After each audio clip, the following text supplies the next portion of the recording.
वलसाड़ में रविवार सुबह हुई 10वीं मैराथन। यह मैराथन में जिले, गुजरात राज्य और देश के 1800 से अधिक लोगों ने भाग लिया।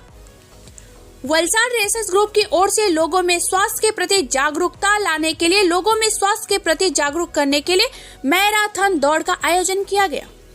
पिछले 10 वर्षों से हर साल मैराथन और साइक्लोथॉन दौड़ का आयोजन किया जाता था। वलसाड़ रेसर्स ग्रुप की ओर से 10वीं मैराथन दौड़ 15 दिसंबर रविवार सुबह वलसाड़ के तीथल बीच से शुरू किया गया।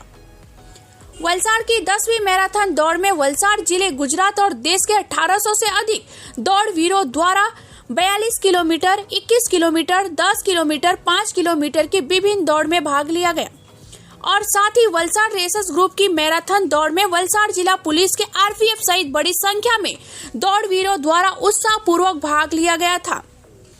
इसके साथ ही धावकों को उत्साह बढ़ाने के लिए विभिन्न एनजीओ शहर की मुख्य सड़कों पर पानी, एनर्जी ड्रिंक, नींबू पानी और आरएस पानी समेत अन्य सेवाएं उपलब्ध कराई गई। वलसाड़ जिला एसपी डॉक्टर कनराज वाघेला साहब और समेत जिला पुलिस टीम और बड़ी संख्या में आरपीएफ के जवान उत्साह पूर्वक दौड़ते हुए नजर आए।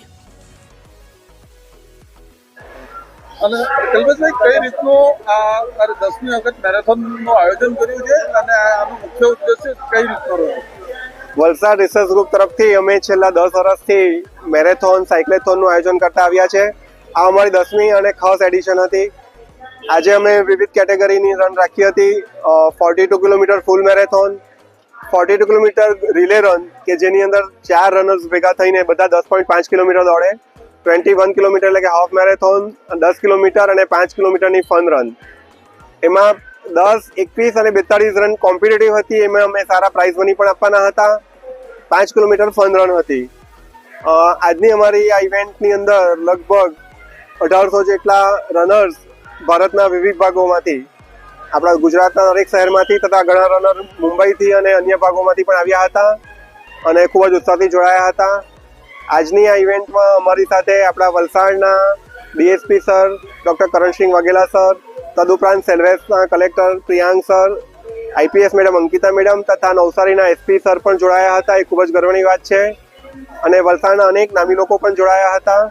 અમારો હેતુ એક જ છે કે આનાથી વલસાડના લોકોમાં સ્વાસ્થ્ય પ્રત્યે જાગૃતિ આવે, એક્સરસાઇઝ પ્રત્યે જાગૃતિ આવે, લોકો દોડે, સાયકલિંગ કરે, એરોબિક એક્સરસાઇઝ કરે ને વલસાડ તંદુરસ્ત રહે।